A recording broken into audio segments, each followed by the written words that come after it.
السلام علیکم ورحمۃ اللہ وبرکاتہ۔ الحمدللہ وکفا وسلام علی عبادہ الذین اصطفیٰ وبعد۔ محترم ناظرین، عید الاضحیٰ کی نماز کا طریقہ کتاب و سنت کی روشنی میں کیا ہے، میں اس ویڈیو میں آپ کو بتانا چاہتا ہوں۔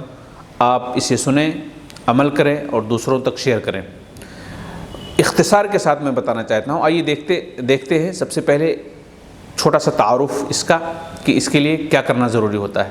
سب سے پہلے دیکھیں، اس نماز کے لیے کوئی اذان و اقامت نہیں ہے، بغیر اذان و اقامت کی نماز ادا کی جاتی ہے، اور یہ نماز شہر سے باہر ادا کی جاتی ہے۔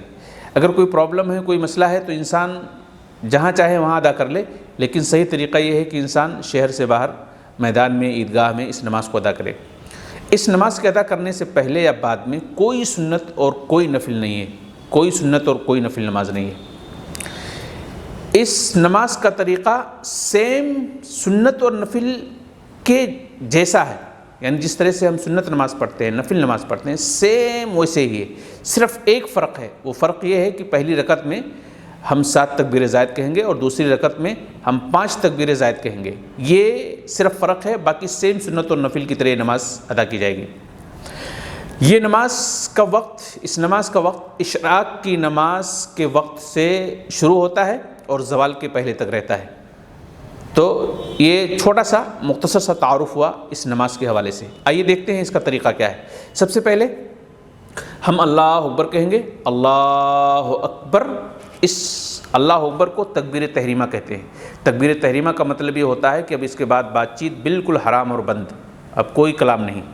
تو اللہ اکبر کہہ کر کے، جس کو تکبیر تحریمہ کہتے ہیں، ہم کہاں رکھیں گے؟ ہاتھ اپنے سینے پر اس طرح سے رکھیں گے، ٹھیک ہے۔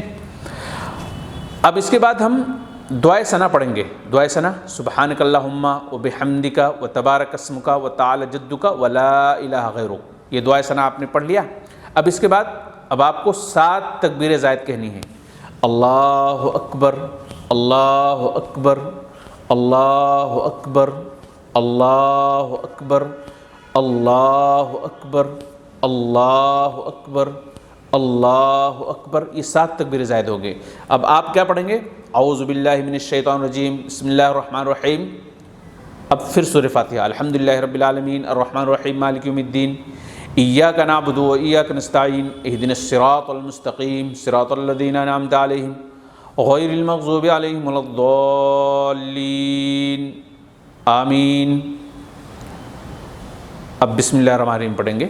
بسم اللہ الرحمن الرحیم پڑھنے کے بعد آپ سورہ اعلیٰ پڑھیں گے، سبح اسم ربک الاعلیٰ الذی خلق فسوی والذی قدر فہدی۔ یہ آپ دیکھ لیں قرآن کے اندر 30ویں پارے کے اندر، ٹھیک ہے۔ اب سورہ اعلیٰ جب آپ نے پڑھ لیا تو آپ رکوع میں جائیں گے۔ اب رکوع میں اللہ اکبر کہہ کر کے جائیں گے، اللہ اکبر کہہ کر کے رکوع میں جائیں گے۔ رکوع کی جو تسبیحات ہیں اس کو پڑھیں گے، پھر سمیع اللہ لمن حمدہ کہہ کر کے آپ اٹھیں گے۔ پھر آپ دعا پڑھیں گے، ربنا ولک الحمد حمدا کثیرا طیبا مبارکا فی۔ آپ سجدے میں جائیں گے، سجدے کی تسبیح پڑھیں گے، پھر اٹھیں گے، اللہم اغفر لی وارحمنی واہدنی وعافنی وارزقنی۔ پھر آپ سجدے میں جائیں گے، تسبیح پڑھیں گے، پھر آپ اللہ اکبر کہہ کر کے اٹھیں گے دوسری رکعت کے لیے۔ اب دوسری رکعت کے لیے آپ نے اللہ اکبر کہہ کر کے آپ اٹھ گئے۔ اب آپ کو 5 تکبیریں بولنی ہیں، جس کو تکبیر زائد کہتے ہیں۔ اللہ اکبر، اللہ اکبر، اللہ اکبر، اللہ اکبر، اللہ اکبر۔ یہ 5 تکبیریں زائد ہو گئے۔ اب آپ سورہ فاتحہ سے شروع کریں، بسم اللہ الرحمن الرحیم کہہ کر کے، بسم اللہ الرحمن الرحیم الحمدللہ رب العالمین الرحمن الرحیم مالک یوم الدین، ایاک نعبد و ایاک نستعین، اہدنا الصراط المستقیم صراط الذین انعمت علیہم غیر المغضوب علیہم ولا الضالین، آمین۔ اس کے بعد آپ بسم اللہ الرحمن الرحیم پڑھیں گے اور هل اتاک حدیث الغاشیہ وجوہ یومئذ خاشیہ عاملۃ ناصبہ آخر تک پڑھیں گے۔ یعنی پہلی رکعت میں آپ نے سورہ اعلیٰ پڑھا اور دوسری رکعت میں سورہ غاشیہ آپ نے پڑھا۔ یاد رکھیں، اگر کسی کو یہ یاد نہیں ہے تو جو صورتیں اس کو یاد ہیں وہ پڑھ لیں گے، کوئی حرج کی بات نہیں ہے۔ لیکن اللہ کے نبی علیہ الصلوۃ والسلام ان دونوں صورتوں کو پڑھتے تھے عیدین میں، اس لیے ہم نے آپ کو بتایا ہے کہ پہلی رکعت میں آپ سورہ اعلیٰ پڑھتے تھے، کبھی سورہ قاف پڑھتے تھے، دوسری رکعت میں آپ سورہ غاشیہ پڑھتے تھے، کبھی سورہ قمر پڑھتے تھے۔ آپ علیہ الصلوۃ والسلام کا طریقہ رہا ہے۔ تو کوشش یہ کریں کہ آپ ان صورتوں کو یاد کر لیں، خاص طور سے ان میں جو 2 صورتیں چھوٹی ہیں، یعنی سورہ اعلیٰ اور سورہ غاشیہ۔ سورہ قاف اور سورہ قمر کے مقابلے میں۔ تو آپ اس کو یاد کر لیں، اگر نہیں یاد کر پاتے ہیں تو جو صورتیں آپ کو یاد ہیں ان صورتوں کو آپ جو ہے پڑھ لیں، کوئی حرج کی بات نہیں ہے۔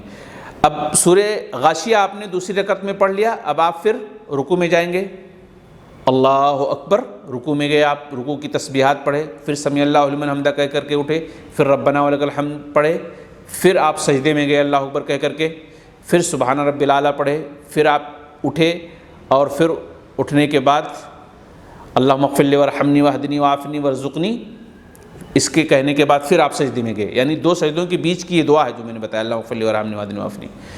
پھر آپ کا جب دوسرا سجدہ کمپلیٹ ہوا تب آپ تشہد میں بیٹھیں گے، اور پھر التحیات للہ والصلوات والطیبات، السلام علیکہ ایھا النبی ورحمۃ اللہ وبرکاتہ، السلام علینا وعلی عباد اللہ الصالحین، اشہد ان لا الہ الا اللہ واشہد ان محمدا عبدہ ورسولہ، اللہم صلی علی محمد وعلی آل محمد کما صلیت علی ابراہیم وعلی آل ابراہیم انک حمید مجید، اللہم بارک علی محمد وعلی آل محمد کما بارکت علی ابراہیم وعلی آل ابراہیم انک حمید مجید، اللہم انی ظلمت نفسی ظلما کثیرا ولا یغفر الذنوب الا انت فاغفر لی مغفرۃ من عندک وارحمنی انک انت الغفور الرحیم، اللہم انی اعوذ بک من عذاب القبر واعوذ بک من فتنۃ المسیح الدجال واعوذ بک من المحیا والممات ومن المعثم والمغرم۔ یہ پڑھنے کے بعد آپ سلام پھیر لیں گے، السلام علیکم ورحمۃ اللہ، السلام علیکم ورحمۃ۔ تو اب یہ آپ کی عید کی نماز مکمل ہو گئی، ٹھیک ہے، عید کی نماز آپ کی ختم ہو گئی، آپ نے مکمل کر لیا۔ تو یہ عید کی نماز کا مختصر سا طریقہ ہوا، مجھے امید ہے کہ اس کو آپ سنیں گے، سمجھیں گے اور دوسروں تک شیئر کریں گے۔ اللہ تعالی ہم سب کو کتاب و سنت کی روشنی میں عمل کی توفیق دے، اپنی نماز پڑھنے کی توفیق دے، عیدین کی نماز پڑھنے کی توفیق دے۔ السلام علیکم ورحمۃ اللہ وبرکاتہ۔